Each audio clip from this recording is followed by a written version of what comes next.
नमस्कार, मैं हूं आकर्षण उपल और इस समय आप ये सीधी तस्वीरें देख रहे हैं IBN 24 पर।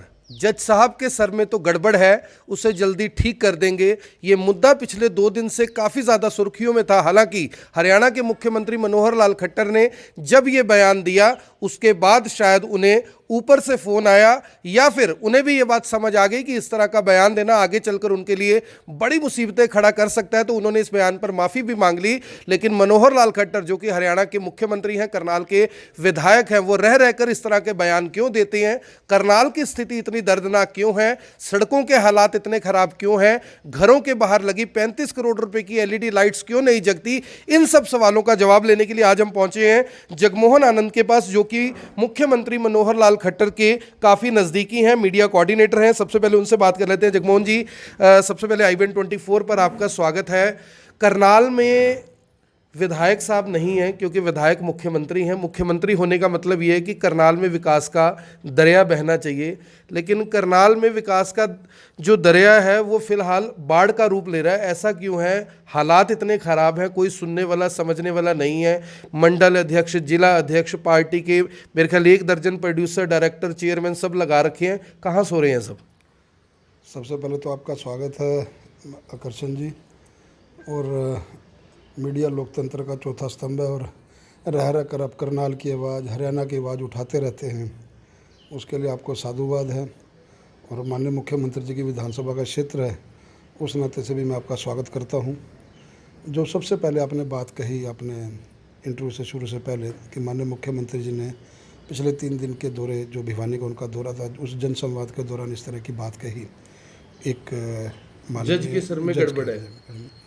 देखिए, उसी वक्त माननीय मुख्यमंत्री जी ने मीडिया के सामने ये बयान दिया और उन्होंने सारी स्थिति स्पष्ट की कि कई बार चीज़ें अस्वाभाविक तौर पर इस बार से हो जाती हैं, और अगर इन चीज़ों से, इन बातों से किसी के व्यक्ति को अगर कोई मेरी बात लगी है तो मैं अपने शब्द वापस लेता हूँ और उसका खेद प्रकट करता हूँ। तो मैं समझता हूँ ये मुद्दा वहीं पर ख़त्म हो जाता है। हम लोग भी सार्वजनिक जीवन में, आप लोग भी हैं, रह करके या भाई आप कहीं भी इंटरव्यू लेते हो या हम लोग बोलते होते तो हमारे मुँह से कुछ अपशब्द स्वाभाविक तौर पर, लेकिन हमारी मंशा नहीं होती। तो मैं समझता हूँ उसको उसके साथ जोड़ करके देखना चाहिए। जब मुख्यमंत्री जी ने अपने शब्द वापस ले लिए हैं और बड़ी सहजता के साथ, उनके ऊपर कोई दबाव नहीं था, तो मैं नहीं समझता उसके ऊपर कोई मुद्दा हो। जहाँ तक आपने करनाल की स्थिति के बारे में बात की, चाहे वो सड़कों की हो, चाहे वो LED लाइट्स की हो, चाहे वो खड्डों की हो, चाहे बारिश में पानी का भरा हो, तो पिछले 8 सालों में देखा होगा आपने, जो कांग्रेस के राज में करनाल की स्थिति थी, उन चीज़ों में काफ़ी सुधार हुआ। काफ़ी नहीं, मैं कहूँगा बहुत सुधार हुआ। अगर एक आप आम जनता की बात को सुनेंगे, आम जनता के बीच में इंटरव्यू करने जाएंगे, अपवाद हर जगह हैं, मैं ये नहीं कहता कि नहीं है, लेकिन आप मीडिया का काम गलत चीज़ को दिखाना और उसको बढ़ाना और उसको ठीक करवाना, आप उसकी जिम्मेवारी का बड़ी बखूबी से निर्वहन करते हैं, इसमें कोई दो राय नहीं है। लेकिन एक निवेदन और है मीडिया से, आपसे भी और आपके माध्यम से सबसे, अगर अच्छे काम है, रह रहकर आप भी दिखाते हो, बताते भी हो, लेकिन अच्छे कामों को भी जनता के बीच में अगर हम बताएं जाएं तो वो एक, जिसे कहते हैं, सामंजस्य की स्थिति या पैरेलल रहती है। जहाँ तक लाइटों की बात है, जहाँ तक आपने सड़कों की बात की है, बारिशों के बाद सब खड्डों की और सड़कों की रिपेयर शुरू हो चुकी है। LED लाइट्स का मैं लगातार आपकी फेसबुक को फॉलो करता हूँ, लगातार आपकी न्यूज़ को देखता रहता हूँ, रह रहकर आप भी बात करते हो, चाहे वो एक्सीएन हो, चाहे वो JE हो, हम लोग भी उनके संपर्क में रहते हैं। लेकिन आप लोग मीडिया में हो, आपकी बात उन तक जल्दी पहुंचती है, इस वजह से उसमें सुधार होता है। और चूँकि आप भी करनाल के बशिंदे हो, करनाल के रहने वाले हो, करनाल के एक वोटर हो, आपके भी जनता के प्रति एक जवाबदेही है, उस जवाबदेही को आप भी बखूबी निभा रहे हो। तो हम लोग तो, और आप लोग तो एक साथी हैं। तो इसमें इस प्रकार की कोई बात कहना कि सरकार कुछ नहीं कर रही या मुख्यमंत्री जी कुछ नहीं कर रहे, मैं इसमें थोड़ा सा कहूँगा कि मुख्यमंत्री जी पूरा करनाल के प्रति संजीदा हैं, और मुख्यमंत्री जी जब जब करनाल की हम कोई बात करते हैं तो वो लगातार वो बात को आगे रखते हुए, अधिकारियों के साथ बैठक करते हुए उस काम को दुरुस्त करने का प्रयास करते हैं। जगमोहन जी, मेरा सवाल यहाँ पे देखिए ये है, 35 करोड़ की LED लाइटें अभी लगनी शुरू हुई हैं, अभी करनाल में पूरी तरह लगी नहीं है। जिस छोर से उन्होंने लगानी शुरू की थी वहाँ बंद हो गई हैं, आगे जल रही हैं। मेरे घर के बाहर की लाइट नहीं जगती, मेयर के घर के बाहर की लाइट नहीं जगती, पूर्व विधायक के घर के बाहर की लाइट नहीं जगती, आपके सेक्टर 13 की लाइट नहीं जगती, कल्पना चावला मेडिकल कॉलेज के बाहर की लाइट नहीं जगती, सिविल अस्पताल के बाहर की लाइट नहीं जगती। अभी मैं आपको इसी इंटरव्यू में कुंजपुरा रोड दिखाऊंगा, जो करनाल का सबसे महंगा बाजार है, वहां की रात को लाइट नहीं जगती। मैं अपने मदर इन लॉ को हॉस्पिटल लेके जा रहा था 4 दिन पहले, तो लाइटें जग कहाँ रही हैं? क्या सारा काम मेरा रह गया? क्या मुख्यमंत्री जी खुद आकर बटन जगाएंगे लाइटों के? सवाल यहां पर यह है कि आपकी सरकार सख्त नहीं है। सवाल यहां पर यह है कि भूपेंद्र सिंह हुड्डा चौटाला की तरह आपके पास अच्छा एडमिनिस्ट्रेटर नहीं है। इस बात को क्यों नहीं स्वीकार करते? डीसी साहब जिस घर से निकलकर स्टेडियम में जाते हैं, रास्ते की लाइटें नहीं जगती। आप बताइए, डीसी से ऊपर कौन है करनाल में? अगर डीसी भी काम नहीं देख सकते, कमिश्नर काम नहीं देख सकते, मेयर काम नहीं देख सकते, आप काम नहीं देख सकते, मैं नहीं देख सकता, तो फिर देखेगा कौन? नहीं, जिस तरह से आपने जो बात कही है कि डिप्टी कमिश्नर के यहाँ की लाइट नहीं है, और जिस प्रकार से आपने कहा भी लाइटें जगनी शुरू हुई, इसमें कोई टेक्निकल फॉल्ट हो सकता है कि देखिए जब पूरे करनाल में टेक्निकल फॉल्ट हो गया। 35 करोड़ लगा के भी टेक्निकल फॉल्ट भी अड़ा हुआ है काम। अभी 35 करोड़ की लाइटें लग रही हैं, अभी वो लग चुकी हैं, ऐसी बात नहीं है। उन लाइटों को अभी लगने का काम, कहीं कोई टेक्निकल चीज़ें हैं, कहीं टेक्निकल खराबी है, लेकिन आपके माध्यम से मैं करनाल की जनता को आश्वस्त करता हूँ, निगम कमिश्नर अभी नए ज्वाइन किए हैं, बड़े इफेक्टिव पर्सन हैं, करनाल में पहले भी IAS ट्रेनिंग में भी रहे हैं, उनसे भी मेरा संपर्क लगातार रहता है। उनसे इस मुद्दे के ऊपर जब से मैं आपकी मीडिया की रिपोर्ट देख रहा हूँ, तो सुधारात्मक सुधार जो उनसे हैं, एक मूलभूत सुविधाएं जो करनाल की वासियों को मिलनी चाहिए, उसमें हम कितना अच्छा प्रयास कर सकते हैं, ये मुद्दा जरूर उनके मैं समक्ष रखूंगा। ये देखिए 31 मार्च को सुबह 4:56 की तस्वीर है सर। 31 मार्च को सुबह 4:56 पे कुंजपुरा रोड की तस्वीर है। आप बताइए, कुंजपुरा रोड पर 3-3 लाख रुपए गज जमीन का रेट है, सरकार को इतना स्टैंप ड्यूटी मिलती है, वहां पर बिजलियां चलती हैं, सारा कुछ है। स्ट्रीट लाइट, यानी ये तो इतना बेसिक सा काम है, मुझे लगता है MC भी बड़ा है इस काम को करवाने के लिए। और मुख्यमंत्री की विधानसभा में अगर 35 करोड़ खर्च के लाइटें नहीं जग रही, तो मैं कहता हूं लानत है ऐसी CM सिटी के ऊपर, लानत है ऐसे नेताओं के ऊपर जो लाइटें भी नहीं जगवा पा रहे। नहीं, देखिए, मैं जहाँ तक आपकी बात है, मैं इन शब्दों पे नहीं जाऊँगा कि भाई देखिए मैं एक इंटरव्यू के बीच में बैठा हूँ, लेकिन अगर करनाल का कोई दर्द है, करनाल की कोई इस प्रकार की मतलब जो जिसे कि मैं ये कहूँगा कि समस्या है और वो नहीं सुधर रही है, तो आपके माध्यम से मैं करनाल की जनता को विश्वास दिलाता हूँ, माननीय मुख्यमंत्री जी जल्दी 10 तारीख को करनाल में आने वाले हैं। इन सारे मुद्दों की मैंने सूची बनाई हुई है, उनसे मैं पिन टू पिन सारी डिस्कस करके इनमें जितना जल्द हो सकता है इसमें सुधार करवाएंगे। चलिए, जगमोहन जी करनाल के ही रहने वाले हैं, पुराने बीजेपी के नेता हैं, और यानी बीजेपी में काफ़ी अच्छा होल्ड रहा है इनका। लोग इनको मुख्यमंत्री मनोहर लाल खट्टर से पहले का जानते हैं, मैं भी उनसे पहले का जानता हूँ। जगमोहन जी, करनाल की ऐसी 3 सड़कें बता दीजिए जहां पर आप 200 मीटर चले और आपको एक भी खड्डा ना दिखे। 3 सड़कें करनाल की कोई भी बता दीजिए। अब देखिए, आपने इस प्रकार का प्रश्न करा कि भी कोई भी ऐसी सड़क बता 3 सड़कें सिर्फ। देखिए 3 सड़कें, कहीं ना कहीं को डेवलपमेंट वर्क हो, उस वजह से अगर कोई खड्डा डल गया हो, उसको सुधार करना मैं नहीं ठीक कर सकता या प्रशासन नहीं ठीक कर सकता। नंबर 2, अभी बारिशें, अभी आपके होते होते बारिशें चल रही हैं, लगातार बारिशें चल रही हैं, पूरा दिन बारिशें रही हैं, खड्डा होना स्वाभाविक है। लुक की सड़क बनती है तो खड्डे होने भाई। आप 3 सड़कों की बात करें, कोई 3 सड़कें में 200 मीटर या 300 मीटर चल करके आप कहें कि कोई खड्डा ना हो, इस प्रकार का देखिए ये कोई चैलेंज नहीं है। हम उन चीज़ों को सुधार कैसे करें, हमारा चैलेंज वो है। अगर कोई प्राकृतिक आपदा इस प्रकार की हो, कोई बारिश आ जाए, कोई इस प्रकार का कोई सुधार हो, कोई मान लो रोड कटिंग हो जाए, कोई लाइट लगाने के लिए खड्डा किया जाए, वो चीज़ें हमारे कंट्रोल से बाहर होती हैं। लेकिन हमारा प्रयास ये रहता है कि करनाल की जनता को हम अच्छे से, जब CM सिटी, हमारे करनाल को CM सिटी का दर्जा मिला है, माननीय मुख्यमंत्री यहाँ से विधायक है और GT रोड को ये सौभाग्य प्राप्त हुआ कि करनाल जैसे शहर को ये जो सौभाग्य मिला है, इसको हम मेंटेन कर सकें। एक मिनट से सौभाग्य वाली क्या बात है? खड्डे मैंने गिनवा दिए, सड़कें नहीं बनी मैंने गिनवा दी, LED लाइटें नहीं चल रही मैंने गिनवा दी, अफसर काम नहीं करने मैंने गिनवा दिए। करनाल के तहसीलदार को तो मुझे लगता है कि जितने राष्ट्रपति अवार्ड दे दे वो कम है।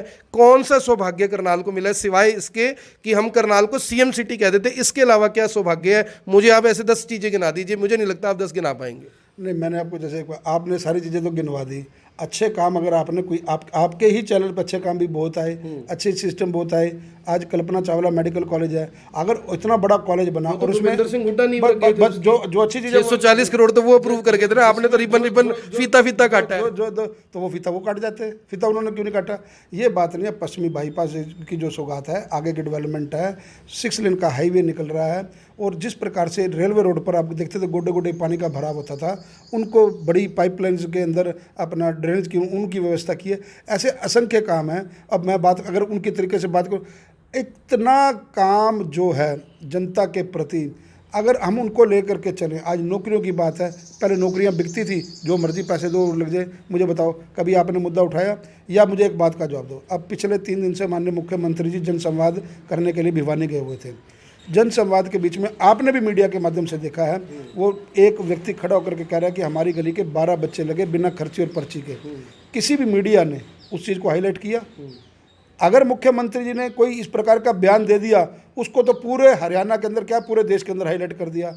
और एक व्यक्ति खड़े होकर के कह रहा है कि भाई मैंने हमारी गली के 12 बच्चे लगे बिना खर्ची और बिना पर्ची के, और गरीब आदमी के बच्चे लगे। उसको किसी भी मीडिया की जिम्मेवारी नहीं मिली कि ऐसे मुख्यमंत्री के सामने गांव पूरा इकट्ठा है और वो उस चीज़ की तारीफ कर रहा है और उसको भी हाईलाइट करे। देखिए कमी नहीं, ये है कि मीडिया की गलती है सारी, सरकार की कोई गलती नहीं। मीडिया की गलती बिल्कुल नहीं निकाल रहा। मैं ये कह रहा हूँ हमारे अच्छे काम को सराहा जाए, हमारे बुरे कामों को, हमारे जो जनता के प्रति हम जवाब दे रहे हैं उन कामों को अगर हम नहीं कर रहे हैं, लगातार आप उठाओ, बायस नहीं हो, किसी चीज को बायस करके ना काम हो। बात है ना जगमोहन जी, वेटेज की बात है कि तकड़ी में बाहर किस चीज का ज्यादा है, अच्छे कामों का ज्यादा है या माड़ो कामों का ज्यादा है। मैं ये नहीं कह रहा, जहां पे अच्छे काम होते हैं। आपने एक वीडियो शेयर किया था कि मुख्यमंत्री जी ने 25 रुपए एक बुजुर्ग को पेंशन दी थी, वो हमने दिखाई थी, आपने उसे शेयर भी किया था, मुझे याद है। और भी बहुत सारे काम ऐसे मुख्यमंत्री जी ने किए, कई बार सड़क पे चलते हुए किसी गरीब आदमी को, फड़ी वाले को मिले थे, वो भी हम दिखाते हैं। ऐसे तो जैसे बुरे काम बहुत सारे छूट जाते हैं, गलत काम बहुत सारे छूट जाते हैं, सही भी छूट जाते होंगे। लेकिन सवाल यहाँ पर करनाल से संबंधित ये है सर, भूपेंद्र सिंह हुड्डा के रोहतक को, इस बात को आप स्वीकार करें या ना करें, लेकिन रोहतक के लोग याद करते हैं कि भूपेंद्र सिंह हुड्डा ने रोहतक का विकास किया। हम क्यों नहीं याद कर सकते? हम क्यों नहीं कह सकते कि मुख्यमंत्री जी ने करनाल को ऐसा बना दिया शायद कोई बना ना पाता? भूपेंद्र सिंह हुड्डा जी ने सारी नौकरियां रोहतक दे दी थी। करनाल के लोगों का क्या गुनाह करनाल था? में कहाँ मिली नौकरी? नहीं, करनाल के मैं आज मुख्यमंत्री जब बनता है वो पूरे हरियाणा का होता है। जब हरियाणा एक हरियाणवी एक की बात करते हैं तो पूरे हरियाणा की बात करते हैं। आज जब सारी डेवलपमेंट रोहतक थी, सारा काम रोहतक था, नौकरियां सारी रोहतक में दी जाती थी, तो हम लोगों का ये मुद्दा, यही मीडिया का मुद्दा था। सरकार क्यों बदली गई? सरकार इसीलिए बदली गई ना कि सारा काम रोहतक, सड़कें बननी है रोहतक, ड्रेनेज होनी है रोहतक, लाइटें लगनी है रोहतक, नौकरियां देनी है रोहतक, मतलब कोई बंदर बांट का काम है तो रोहतक। हमारा जो हिस्सा था, हमारे जो अधिकार थे वो भी रोहतक के। आज एक ऐसा मुख्यमंत्री आया जिसने करनाल के ऊपर ये क्वेश्चन मार्क तो नहीं, आज वो कोई है तो नहीं कहता कि सारी नौकरियां करनाल में दे दी, सारी अपना नौकरियां पंजाबियों को दे दी, सारी नौकरियां सारी जिम्मेवारी पंजाबियों को दे दी, सारा जो डेवलपमेंट है वो करनाल के अंदर कर दी। ऐसा कुछ नहीं है। देखिए मुख्यमंत्री जी ने जात पात से ऊपर उठ करके काम किया, और हमेशा से मुख्यमंत्री को जितना मैं जानता हूँ उनकी सोच, और एक निहायत शरीफ आदमी है, लेकिन उस शराफत को एक गलत ढंग से पेश कर करके और उनको एक इस प्रकार की उनकी छवि क्रिएट करने की कोशिश की जा रही है सारी मीडिया के अंदर कि मुख्यमंत्री जी का कंट्रोल नहीं है या मुख्यमंत्री जी की बात नहीं है। मैं इस चीज़ को अपवाद मानता हूँ। मुख्यमंत्री जब सख्त होते हैं तो मैंने उनके काम का तरीका भी देखा, उनके गुस्से का पात्र मैं भी रहा हूँ। अगर मैं भी कोई गलत काम कर रहा हूँ और अगर कहीं मुझे लगता है कि भी ये मेरे से गलत हो गया, तो उन्होंने मेरे को भी नहीं बख्शा, मेरे को या मेरे जैसे किसी भी सामान्य कार्यकर्ता को भी नहीं बख्शा। प्रशासन की बात आ गई, प्रशासक की बात आ गई। आप कह रहे हो कि वो हम मीडिया उनकी छवि ऐसे दिखाता है कि वो एक अच्छे एडमिनिस्ट्रेटर नहीं है। आप भी भगवान को मानते हैं, मैं भी भगवान को मानता हूँ। आप मीडिया कोऑर्डिनेटर है, लोगों के काम नहीं होते, आप तक आते होंगे। एक दिन में, एक हफ्ते में, एक महीने में जो करनाल की महिला तहसीलदार है उसके खिलाफ कितने लोग आपके पास आते हैं? कितने लोग आके कहते हैं वो रजिस्ट्री नहीं कर रही? कितने लोग आकर कहते हैं तंग कर रही है? कितने लोग आकर कहते हैं सीट पे नहीं बैठ रही है? मैं मानता हूँ आप भगवान को हाजिर नाजिर मानकर ये बात बोलेंगे तहसीलदार के बारे में, बिल्कुल सच बताइएगा।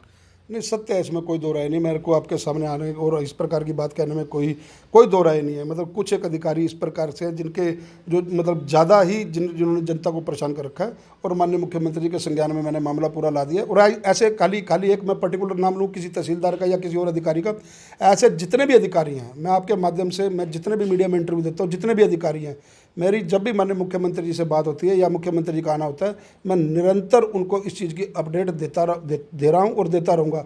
अधिकारी अपने काम में सुधार लाने का प्रयास करें। मुख्यमंत्री जी उनको मौका देते हैं, अगर मौका नहीं आता तो उनकी यहाँ से जो भी मतलब अपना ट्रांसफ़र हो या तबादला हो या सस्पेंशन हो। मुख्य पीछे तहसीलदार थे, आपने देखा कि किस प्रकार से अपना उनके दराज में से रजिस्ट्रियाँ मिली और वो टाइम नहीं। मुख्यमंत्री मैं देखिए उनकी मैं ये बात करूँ, काम तो कर देते थे ना, उनके खिलाफ कोई आता तो नहीं था आपके पास। उनको आपने सस्पेंड कर दिया, हटा दिया, गिरफ्तार करवा दिया, बड़ा अच्छा किया। जो करप्ट है उसके साथ यही होना चाहिए, लेकिन ये तो श्रीमती जी काम ही नहीं करते किसी का। लोग तंग कितना है, यानी अब तो ये हालात हो गए भी मीडिया मौके पे पहुंचता है तो काम शुरू होता है वहां पर जाके। ये डर आप लोगों का क्यों नहीं है वहां पे? आप तो बैठती सेक्रेटरीट में है। हमारी एक सीमा होती है। देखिए आकर्षण जी, किसी भी एक व्यक्ति की कोई सीमा होती है, एक सीमा के तहत ही काम किया जाता है, चाहे वो कोई कार्यकर्ता हो, चाहे वो सरकार के अंदर कोई पार्ट हो, उसकी एक सीमा होती है। उस सीमा के तहत हमारा मतलब हमारे तो संस्कार इस प्रकार के हैं कि हमें अपनी भाषा पर और अपने अपने काम करने के तरीके के ऊपर संस्कारी तरीके से जाना चाहिए। लेकिन फिर भी मैं अपनी दबंगाई के लिए मशहूर हूँ, मैं आपको स्पष्ट बात कहूँ, क्योंकि मुझसे इस प्रकार का कोई मतलब जिसे कि ढिलमुल रवैया मुझे को बर्दाश्त नहीं है। लेकिन कुछ चीज़ें कंट्रोल में रख करके काम करनी पड़ती है और ये भी जल्द, इसका भी जल्द सुधार हो जाएगा। इसका भी मैंने इलाज करने के लिए माननीय मुख्यमंत्री जी तक अपनी बात पहुँचा दी है। जगमोहन जी, आपने भी कहा मैं जब भी मीडिया में इंटरव्यू देता हूँ मैं अपनी बात रखता हूँ। IBN 24 की तरफ से आपको कई बार फ़ोन किया, 5-7 बार तो मैंने कर लिया होगा, 2-3 बार हमारी जो महक रिपोर्टर है उन्होंने कर दिया होगा। ये IBN 24 में इंटरव्यू देने से बीजेपी के नेता क्यों डरते हैं, क्यों भागते हैं? यानी मैं आपका नहीं, मैं जिसका भी नाम ले लूँ, यानी कोई चंडीगढ़ होता है, कोई गुड़गांव होता है, कोई करनाल में नहीं होता, किसी घर शादी होती है, कोई बिजी होता है, कोई फ़ोन नहीं उठाता। भी हम कुछ गलत पूछते हैं क्या? किसी से जनता की बात पूछ रहे हैं, जनता तक जानिए, कुछ गलत पूछेंगे तो लोग बता ही देंगे। सोशल मीडिया तो ओपन फॉर ऑल है। नहीं, देखिए, जहाँ तक बाकी नेताओं की बात है मुझे इस बात का मालूम नहीं है, लेकिन आपकी बेबाकी के लिए, आपकी बात रखने के लिए, और देखिए मुझे भी अच्छा लगता है, मैं ये नहीं कहूँ कि भी कोई बात है, अगर आपके माध्यम से कोई चीज़ें सरकार तक पहुँच रही हैं, हमारे तक पहुँच रही हैं, आम जनमानस की कोई तकलीफ़ है, उनकी कोई प्रॉब्लम है, उनको आप सार्वजनिक मुद्दे पर उठाते रहते हो, तो मुझे लगता है कि भी ये आपका भी एक दायित्व बनता है, लोकतंत्र का चौथे स्तंभ, और लंबे समय से पत्रकारिता कर रहे हो। भारतीय जनता पार्टी का राज तो पिछले लगभग 9 साल से है, मैं तो आपको पिछले 30 वर्षों से जानता हूं और आपके साथ बचपन से लेकर के यहाँ तक पहुँचे हैं, और आपकी मैंने कार्यप्रणाली को एक सिंपल अखबार से लेकर के आपके पिताजी के समय से, मतलब उस समय से मैंने उनके साथ भी काम किया, उनको देखा, और आज आप यहाँ इतने फॉलोअर्स के साथ पहुँचे हैं, तो ये अपनी पत्रकारिता के कारण ही पहुँचे हैं, तो इसके लिए भी आपको धन्यवाद है। लेकिन जहाँ तक इंटरव्यू का बात है, मैं जहाँ तक अपनी बात करूँ, कारण कई बार व्यस्तता होता है, मुझे कोई परहेज नहीं है, चाहे कोई पार्टी के लिए पत्रकार गलत लिखता है, चाहे पार्टी के लिए नेगेटिव लिखता है, चाहे पार्टी के प्रति बायस है, अपनी बात रखने के लिए मेरे किसी के साथ संबंध खराब नहीं है, ना मेरे आपके साथ, ना और करनाल की किसी मीडिया के साथ या हरियाणा की मीडिया के साथ। मैं बड़ी बेबाकी के साथ उनको बात रखता हूं, और इस प्रकार की बात बाकी जो कोई नेता हैं उनकी वो जाने, लेकिन आज भी आप मेरे भाई हैं और आगे भी रहेंगे। मतलब व्यक्तिगत तौर पर जो मैं एक सम्मान आपका या पत्रकार समाज का करता हूं, वो मेरे दिल में है, वो इज़्ज़त मेरे दिल में, वो मेरे से कभी दूर नहीं हो सकती। वो तो बात खैर नहीं छुपी हुई, अमूमन आपसे बात होती है, कहीं मदद की ज़रूरत भी होती है, तो आपने कभी अपने कदम पीछे नहीं खींचे। आखिरी सवाल है, वो थोड़ा सा निजी है, अगर आप इजाज़त दे तो। एक सोशल मीडिया पर बड़ी ज़बरदस्त चर्चा चल रही है आजकल, चर्चा है राघव चड्ढा की, जो कि आम आदमी पार्टी के राज्यसभा सांसद भी हैं, पावरफुल लीडर हैं, हालांकि एज में शायद मुझसे थोड़ा सा कम है, लेकिन पावरफुल लीडर हैं। ये चर्चा चल रही है कि जगमोहन आनंद के कुछ रिलेशन में है, पीछे कुछ फ़ोटोज़ भी वायरल हुई थी, उसमें प्रियंका गांधी भी आई हुई थी। वो क्या मामला था पूरा? क्योंकि सोशल मीडिया पर अफवाह होना एक अलग बात है, और अफवाह पर विराम लगाने के लिए सवाल पूछना एक अलग चीज़ है। नहीं, देखिए, जहाँ तक प्रियंका गांधी जी की या और अपना और भी कांग्रेस के कुछ लीडर थे, तो वो मैं आप स्पष्ट कर दूं यहाँ पर कि पिछले दिनों मेरी धर्म बहन पंजाब केसरी की जो मालिका है किरण चोपड़ा जी, वो मेरी धर्म बहन बनी हुई है। अश्विनी चोपड़ा जी जब यहाँ से सांसद का चुनाव लड़े, तो हम लोगों ने एक मतलब एक निजी संबंध, पारिवारिक संबंध जिसको, वो बन गए।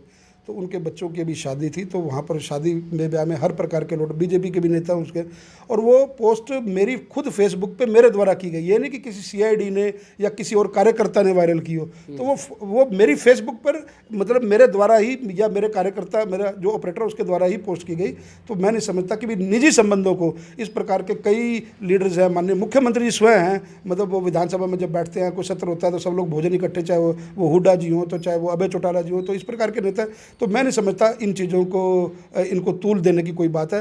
ये एक मतलब जब हम किसी के सुख दुख में शामिल होने जाते हैं, तो वहाँ कई प्रकार के सीनियर नेता होते हैं, तो एक स्वाभाविक रूप से राघव चड्ढा से कुछ संबंध है अपने? बड़े निजी संबंध है, बड़े पारिवारिक संबंध हैं, और विचारधारा एक अलग है, क्योंकि हमारा परिवार शुरू से संघ का परिवार रहा है। मेरे पिताजी, मेरे चाचा जी, ताया जी, सब लोग जानते हैं, आनंद परिवार एक करनाल का बड़ा प्रतिष्ठित और स्वयंसेवक परिवार है। तो उस नाते से अब राघव के साथ बिल्कुल निजी और पारिवारिक संबंध हैं।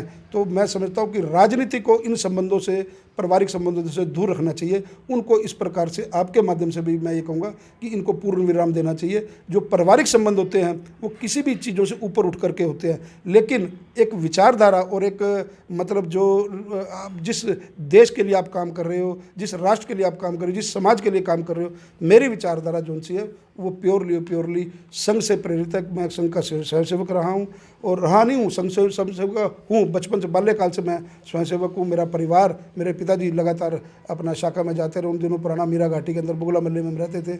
हमारे चाचा जी, चाहे वो स्वर्ण जी हों तो चाहे वो अपना दर्शन लाल आनंद जी हों, मतलब इस प्रकार के बड़े लोग थे जो जिन्होंने हमारे को चलना सिखाया, जिन्होंने करना सिखाया। और मुख्यमंत्री जी से मेरे को बहुत प्रेरणा मिली है। आज मैं जहाँ पर हूँ, जिस जगह पर हूँ, मुख्यमंत्री जी ने हमेशा मेरे को आगे बढ़ाने की कोशिश की है। हमेशा उन्होंने अपना जो हाथ है वो मेरे सिर पे रखा है। अगर गलत हो तो उसके लिए डांटा भी है, ठीक हो तो उसको सराहा भी है, और जो जिम्मेवारी, जो दायित्व उन्होंने दिया है उसको बड़ी सहजता के साथ स्वीकार किया है। जिलाध्यक्ष बना उनके आशीर्वाद से, प्रदेश का प्रवक्ता रहा उनके आशीर्वाद से, आज मीडिया में जो उन्होंने अपना नाम दिया, यही बहुत बड़ी बात है हमारे लिए। और संगठन है, संगठन हमारे लिए सोचता है, संगठन जो भी जिम्मेवारी देता है हम लोग उसको निर्वहन करते रहते हैं, और यही अपना जो जीवन है इसी प्रकार से आगे बढ़ता रहेगा। जगमोहन जी, पत्रकार बड़ा लालची होता है। कहीं इंटरव्यू का मौका मिल जाए ना, वो आखिरी सवाल करके कई सारे सवाल पूछ लेता है। मेरा एक सवाल है कि करनाल के अंदर जितने बीजेपी के बड़े बड़े लीडर हैं, छोटों की तो मैं बात नहीं कर रहा, बड़े बड़े लीडर हैं, वो लीडर आखिर कौन से बिल में छुपे हुए हैं? आप सेक्रेटरीट जाते हैं, लोगों से मिलते हैं, सारा कुछ होता है, लेकिन कोई भी लीडर, किसी ने आज तक जाके सड़क का टुकड़ा नहीं उठा के देखा, किसी ने आज तक जाके पानी नहीं देखा कि पानी खराब आ रहा है। कि आकर्षण उपल ने या किसी और पत्रकार ने खबर दिखाई है, आपके एमसी आपकी खिलाफत करते हैं कि वी सरकार काम नहीं कर रही, अफसरों का बोलबाला है। ये प्रोड्यूसर बना दिए, डायरेक्टर बना दिए, चेयरमैन बना दिए, वाइस चेयरमैन बना दिए, और भी पता नहीं क्या क्या कर दिया। ये गायब कहाँ है? चुनावी साल आ गया है, अगले साल तो शक्लें दिखानी पड़ेंगी ना, वोट कैसे मांगेंगे जाके? ये कह के तो काम नहीं होगा ना जी मैं बाकियों को नहीं जानता, मैं तो अपनी कह सकता हूँ। लोग तो सवाल पूछेंगे ना आपसे। देखिए, जहाँ तक मेरी बात है खुद की, जब मैं सेक्रेटरी में जाता हूँ तो काम करता हूँ, लेकिन ये काम बटे होते हैं। जिलाध्यक्ष उसका अपना एक दायित्व है, उसको जिलाध्यक्ष भी मैंने देखे हैं काम करते, बाकी गायब है सब। उनको देखो संगठन की जिम्मेवारी रहती है, बहुत से काम होते हैं। जो करनाल की मेयर हैं उनका निगम का काम है, उनका अपना दायित्व है। माननीय मुख्यमंत्री जी के प्रतिनिधि यहाँ पे हैं, वो डेली आप फेसबुक पे देखते हैं, डेली उनके पास जनता जाती है, उनका जनता का काम कराने का उनका काम है। मेरे पास मीडिया का दायित्व है, सोशल मीडिया का दायित्व। अब मीडिया वो पुराना प्रिंट मीडिया वाला रह नहीं गया। सोशल मीडिया पे सारा दिन इतना काम है कि इस तरह से सर्कुलेशन जाती है, कोई इंस्टाग्राम है, कोई ट्विटर है, कोई फेसबुक है, उसके ऊपर हमारी व्यवस्था ज़्यादा रहती है। पर जहाँ तक मेरी अपनी बात है, मेरे अंदर भी एक इंसान है। मैं आपको स्पष्ट रूप से कहूँ, मुझे लोगों के काम करने में खुशी महसूस होती है, चाहे अपनी पार्टी का कार्यकर्ता हो, चाहे वो विपक्ष का लोग हो, चाहे कोई भी ऐसा व्यक्ति जो हारा हुआ है या जिसको कोई काम नहीं है। जो समाज में काम आप लोग करते हो उससे प्रेरणा लेकर के मैं भी कोशिश ये करता हूँ कि किसी आम आदमी का, किसी गरीब आदमी का अगर मैं दिन में एक व्यक्ति का भला कर सकूँ तो ही मेरा राजनीति में आने की सकारात्मक है। भगवान ने अगर आज हमें इस लायक बनाया है, उस कुर्सी पर बिठाया है, उस दायित्व से नवाजा है, तो हमारा भी कोई जनता के प्रति जवाब बनता है। हमारा जनता के प्रति एक मॉरल रिस्पॉन्सिबिलिटी बनती है कि जहाँ तक हो हम उसको निभाने का पूरा प्रयास करते रहें। तो ये जगमोहन जी, आपका बड़ा धन्यवाद। मैं अपने लालच को और नहीं बढ़ाऊंगा क्योंकि फिर मौका मिलेगा। आपको इस इंटरव्यू से क्या समझ आया, आप इस इंटरव्यू से क्या समझते हैं, कमेंट बॉक्स में ज़रूर बताइएगा। फिलहाल करनाल की क्या स्थिति है, जो सवाल IBN24 ने पूछे वो आपको किस तरह के लगे? सर, आखिरी एक सवाल, मैंने कहा ना लालच ख़त्म नहीं होता। ये प्राइवेट स्कूलों का मुद्दा बड़ा उठा हुआ है। प्राइवेट स्कूल वालों जो हैं वो बच्चों को, उनके पेरेंट्स को लूट रहे हैं। सबसे ज़्यादा दिक्कत middle class, lower middle class को आ रही है। DO साहब ने जब सारे लोग किताबें खरीद चुके हैं, अब नोटिस दे दिया 375 स्कूलों को, बताओ जी आपने बुक्स क्यों बिकवाई? पहले सब सो रहे थे क्या? पहले उनको नहीं पता था? ये कैसे अफसर आपने करनाल में लगा रखे हैं? जितने आपने HCS, IAS, IPS लगा रखे हैं, क्या करते क्या हैं करनाल में? देखिए, पिछले दिनों आपके चैनल में और दूसरे मीडिया के चैनलों में मैंने मतलब बड़ी प्रमुखता के साथ ये मुद्दे को देखा। मैंने आपको बताया कि 10 तारीख को माननीय मुख्यमंत्री जी आ रहे हैं, मैंने उनसे मिलने का समय मांगा हुआ है। आधा घंटा बैठ के हम करनाल की, पर्टिकुलर करनाल की, क्योंकि जब करनाल आ रहे हैं तो करनाल की क्या रचना है, करनाल में किस प्रकार की दिक्कतें अगर कोई लोगों को आ रही हैं तो उन लोगों को, आपका भी हम साथ लेंगे। तो मैं आपको ये आपके चैनल के माध्यम से विश्वास, कोई भी ऐसा दोषी स्कूल हो, चाहे जितना बड़ा उसकी मर्जी पहुंचो, चाहे वो निजी कितने भी किसी के साथ संबंध क्यों ना हो, चाहे किसी भी विचारधारा के ना हो, तो उनको मैं बख्शने नहीं दूंगा। इस प्रकार के गरीब आदमी की जेब पे डाका किसी कीमत पर नहीं डालने दिया जाएगा। तो गरीब आदमी की जेब में डाका डालने नहीं दिया जाएगा, ये तो अब अगले साल की बात है, क्योंकि इस बार तो डाका डल चुका है। मेरी आप सभी से अपील, जो भी लोग इस वीडियो को देख रहे हैं इसे साथ के साथ जरूर शेयर करें। आप देख रहे हैं IBN 24, मैं हूं आकर्षण उपल, करनाल से आप सभी के साथ लाइव। धन्यवाद।